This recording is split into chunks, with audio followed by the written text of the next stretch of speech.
Hello friends, welcome back to our YouTube channel MacTech Solution. जैसा कि हम अभी दो सब्जेक्ट की बात करें तो आज कुछ हम इंफॉर्मेशनल वीडियो को लेकर आए हुए हैं, जिसमें हम कुछ थर्ड सेमेस्टर के सब्जेक्ट के बारे में बात करेंगे जिससे रिलेटेड है। तो हम उसके सिलेबस के बारे में आज बात करेंगे। एक नया सब्जेक्ट स्टार्ट करने वाले हैं जो मैकटेक सोल्यूशन प्रोवाइड कराएगा।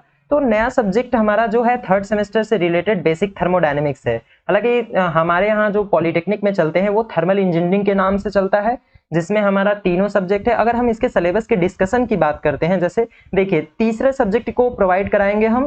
तो देखिए अगर हम इसके सिलेबस की बात करते हैं तो सबसे पहले हमारी जो बुक है वो है थर्मल इंजीनियरिंग के नाम से।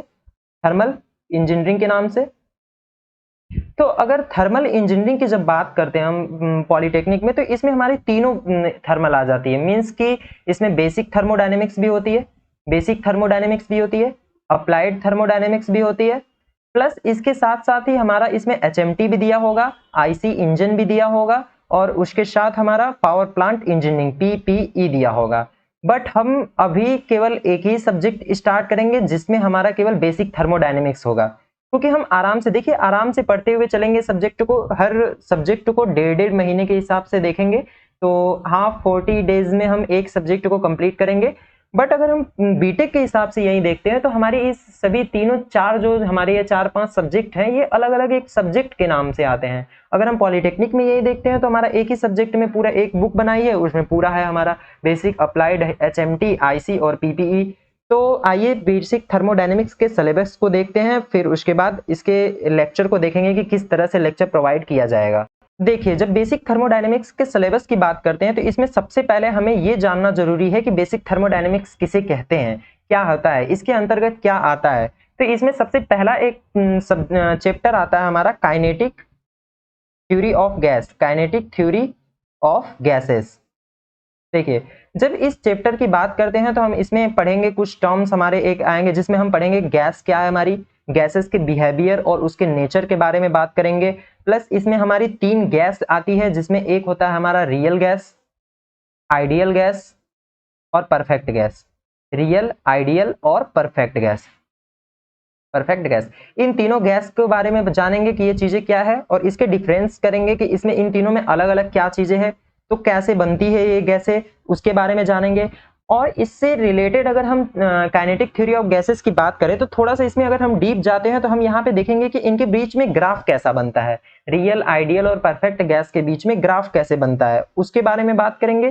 कुछ लॉ इसमें है जिसे हम उसे भी देखेंगे। तो अगर उसके लॉ के बारे में हम बात करेंगे तो जो है हमारा पहला सबसे इंपॉर्टेंट, इसमें 4-5 लॉ आते हैं, जो है बॉयल्स लॉ, चार्ल्स लॉ,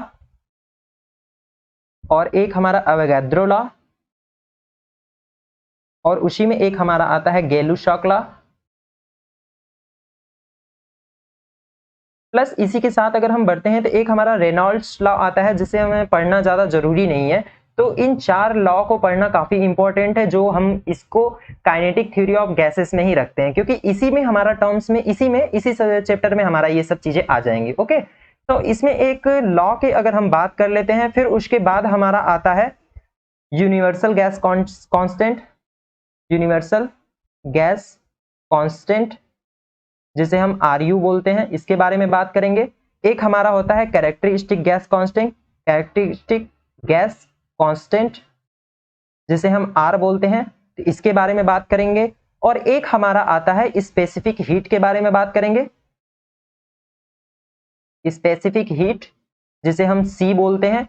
इसमें कांस्टेंट प्रेशर और कांस्टेंट वॉल्यूम दोनों चीजों पर बात करेंगे हम, और इसके डेरिवेशन को भी करेंगे। तो पहले चैप्टर से रिलेटेड हमारा ये होगा जिसे हम काइनेटिक थ्योरी ऑफ गैसेस बोल रहे हैं, तो इसमें ये टॉपिक्स हमें पढ़नी है, और इससे रिलेटेड हम कुछ क्वेश्चन सॉल्व करेंगे, न्यूमेरिकल भी सॉल्व करेंगे। तो देखिए पहले चैप्टर से अगर हम क्लियर हो जाते हैं कि गैसेस का क्या बिहेवियर है, कैसा नेचर है उसका, और कौन कौन से लॉ पे कौन सी गैसें का इफेक्ट पड़ता है, तो इसके बारे में अगर हम जान लेते, फिर उसके बाद हम थर्मोडायनेमिक स्टार्ट करेंगे, जो हमारा बेसिक थर्मोडायनेमिक्स है। अभी तो ये हमने 11th-12th में ये चीजें पढ़ी हुई है काफी अच्छे ढंग से, जो एनसीईआरटी में दी हुई है। बट इसके बाद अगर हम अपनी इंजीनियरिंग में पढ़ते हैं तो जो हमारा मेन कॉन्सेप्ट आता है वहां पे हमारा आता है, अगर दूसरे चैप्टर से रखे, वो हमारा होता है फंडामेंटल कॉन्सेप्ट, फंडामेंटल कॉन्सेप्ट।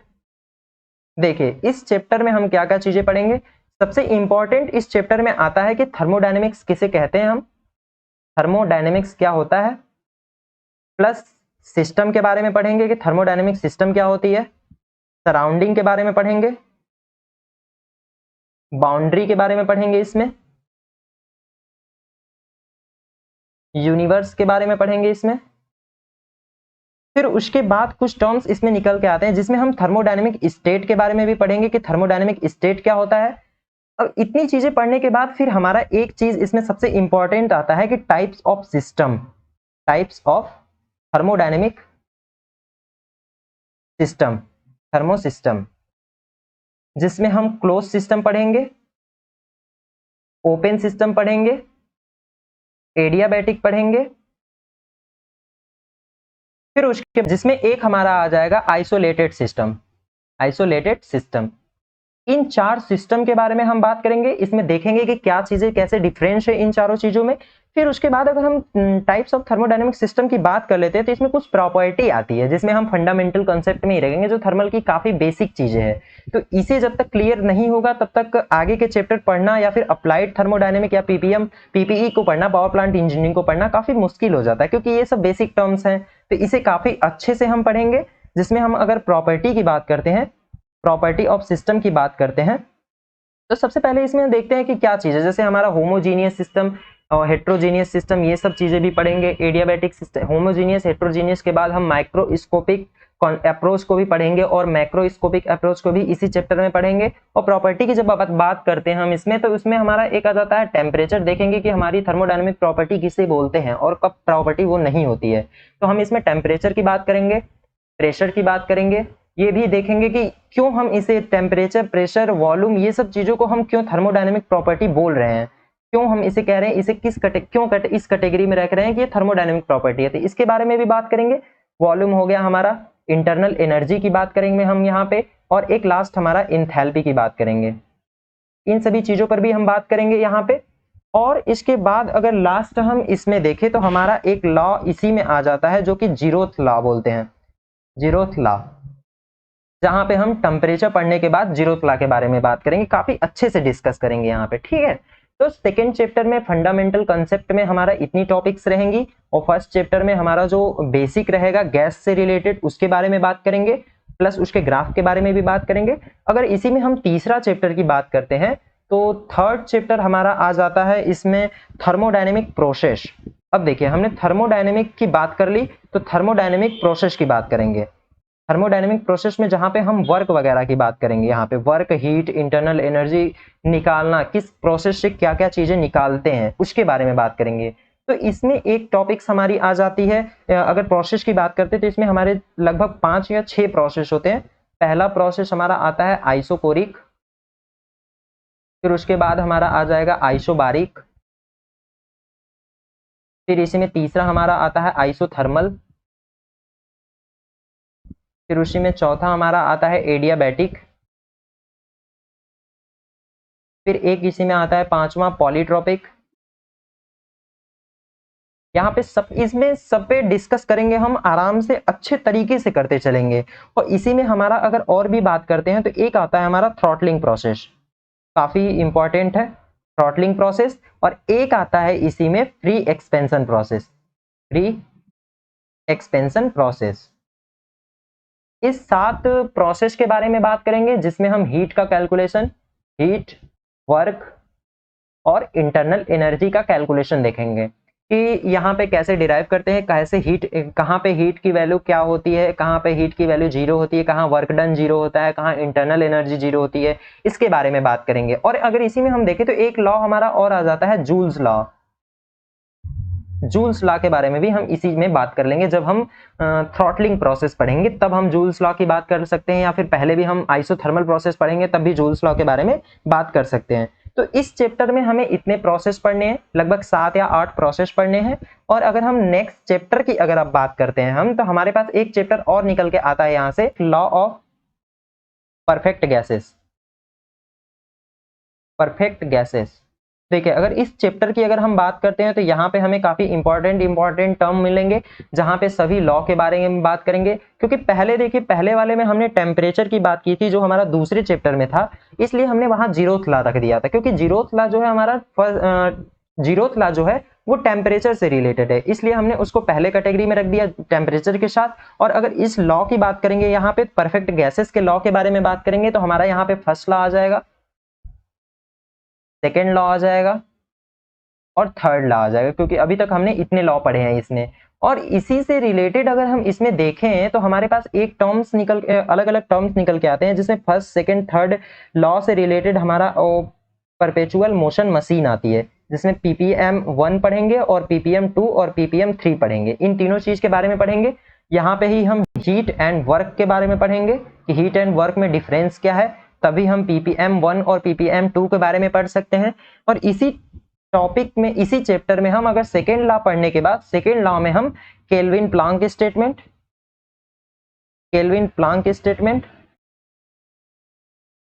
और क्लासियस स्टेटमेंट के बारे में पढ़ेंगे। देखिए ये दोनों टॉपिक काफी ही इंपॉर्टेंट है, जिससे रिलेटेड हमारा ppm 2 जो बनता है, pmm 2 बनता है, इसमें आता है। और इसके बाद हम मशीन के बारे में भी पढ़ेंगे। और इससे रिलेटेड ही अगर सेकेंड लॉ से ही रिलेटेड, जिसमें हम देखें फर्स्ट लॉ में हम साइकिल और प्रोसेस दोनों के लिए हीट और वर्क की कैलकुलेशन करेंगे यहाँ पे, ठीक है।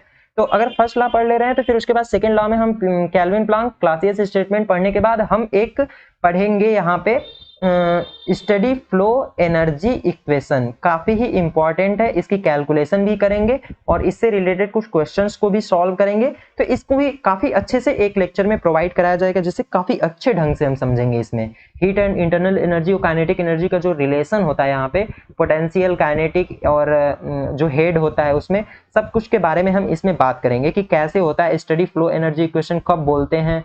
तो इसको, इस टॉपिक्स को भी काफी अच्छे से बात करेंगे। और इसी में एक हमारा चैप्टर और एक हमारा टॉपिक्स और आ जाएगी जो काफी ही इंपॉर्टेंट है, जिसे हम हालांकि पढ़ते हैं अप्लाइड थर्मोडायनेमिक्स में, बट अगर उसके बेसिक्स को पढ़ना है तो हमें यहाँ देखना काफी जरूरी है। इसलिए हम इस लॉ के साथ ही हम रख लेते हैं कार्नोट इंजन। देखिए अब ये नहीं है कि हमने यहाँ कार्नोट इंजन पढ़ा तो और बाकी सभी चीजें छोड़ देंगे जो अप्लाइड में है, नहीं, कभी कतई नहीं। हम यहाँ पे हीट इंजन के बारे में भी पढ़ लेंगे और हीट पंप भी पढ़ेंगे, और एक हमारा आ जाएगा रेफ्रिजरेशन, ठीक है। इन तीनों चीजों के बारे में हम यहाँ पे पढ़ेंगे। तो कंप्लीट ये हमारा चौथा चैप्टर है, जिसे हम लॉ ऑफ परफेक्ट गैस के नाम से जानते हैं, जहां पे हमारे 3 लॉ आएंगे, first law, second law, third law. तो इन तीनों के बारे में भी पढ़ेंगे। और इस कैटेगरी, देखिए सेकेंड लॉ पढ़ने के बाद हमारा इसी में एक टॉपिक आती है एंट्रोपी, बट हम इसको एक अलग चैप्टर के नाम से रखे हैं, तो इसलिए हम 5वां चैप्टर जो हमारा होगा एंट्रोपी के नाम से होगा। 5वां चैप्टर हमारा एंट्रोपी के नाम से होगा। काफी ही इंपॉर्टेंट ये चैप्टर है। इसमें मेन बात ये समझना ये है कि क्या एंट्रोपी हमारी लॉ ऑफ थर्मोडायनेमिक्स, मतलब थर्मोडायनेमिक प्रॉपर्टी क्यों नहीं बोली जाती है, एंट्रोपी को क्यों हम थर्मोडायनेमिक प्रॉपर्टी से बाहर रखे हैं। तो इसको काफी अच्छे कंसेप्चुअल प्लस मैथमेटिकल तरीके से, दोनों तरीके से देखेंगे यहाँ पे, फिजिकल एंड प्लस मैथमेटिकल,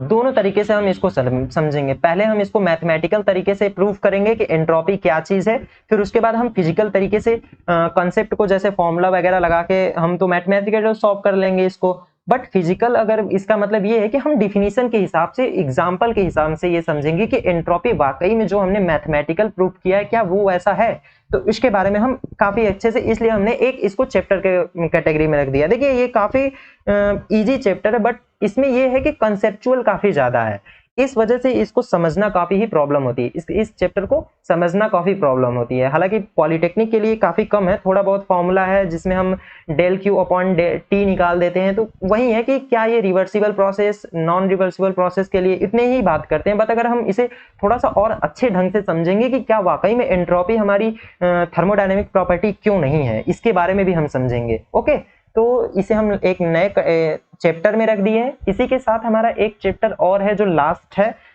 जिसमें हम बात करेंगे स्टीम के बारे में। अभी तक हमने केवल गैस के बारे में बात किया था, तो अब हम बात करेंगे स्टीम के बारे में। तो देखिए हमारी छठा चैप्टर जो आएगा जिसमें हम बोलेंगे property of steam, property of steam. तो इस चैप्टर में हम स्टीम का फॉर्मेशन पढ़ेंगे, स्टीम का फॉर्मेशन पढ़ेंगे कि स्टीम को बनाते कैसे हैं, वाटर से स्टीम का जो हमारा फॉर्मेशन होता है वो कैसे होता है, काफी अच्छे ढंग से समझेंगे। किस टेम्परेचर पे होता है उस बारे में भी बात करेंगे। प्लस स्टीम और जब वेट रीजन में होती है और या फिर वाटर रीजन में होती है, सेचुरेटेड लिक्विड या फिर सेचुरेटेड स्टीम वाला जो हमारा ग्राफ बनता है उसके बारे में भी बात करेंगे। प्लस इसमें हम कुछ छोटे छोटे टर्म्स के बारे में भी जानेंगे कि स्टीम से रिलेटेड, जैसे हमारा लेटेंट हीट हो गया, इंटरनल एनर्जी के बारे में यहाँ पर भी बात करेंगे, इंथैल्पी कैलकुलेशन की बात करेंगे,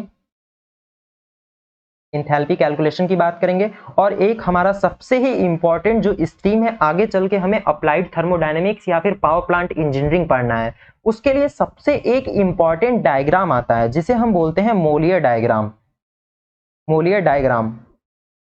हालांकि ये देखिए ये डायग्राम जो है जिससे हम स्टीम की वैल्यू निकालते हैं, स्टीम चार्ट से जाकर हम उसकी वैल्यू को निकालते हैं। यहाँ पे इसका कोई ज्यादा यूज नहीं होता है कहीं पे छोटे लेवल पे, लेकिन इसे समझना जरूरी है कि मोलियर डायग्राम को देखते कैसे हैं, कैसे हम उसकी वैल्यू को वहां पे निकालते हैं, कैसे ग्राफ को समझते हैं। तो यहाँ पे HS, HT जो भी ग्राफ हमारा आएगा, PV या फिर PH डायग्राम जो भी आएगा सबको बारे में समझेंगे। ओके, और उसके बाद हम यहाँ पे सबसे लास्ट टॉपिक एक अगर हम इसमें देखें तो हमारा एक बहुत ही मेन टॉपिक, वेट रीजन में जब हमारी स्टीम होती है तो वहां पे हम एक ड्राइनेस फ्रिक्शन की बात करते हैं जो कि सबसे इंपॉर्टेंट है। तो ड्राइनेस फ्रिक्शन की भी हम बात करेंगे यहाँ पे। ओके, जैसे हम एक्स से बोलते हैं तो वहां हम बात करेंगे कि ड्राइनेस फ्रिक्शन हमारा क्या है।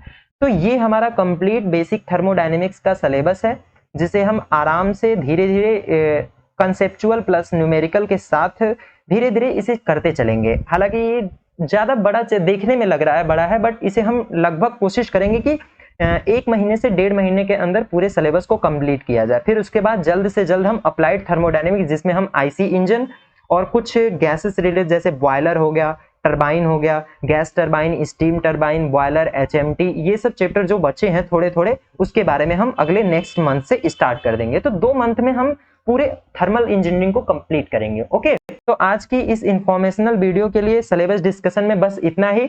मिलते हैं नेक्स्ट लेक्चर के साथ। Thank you.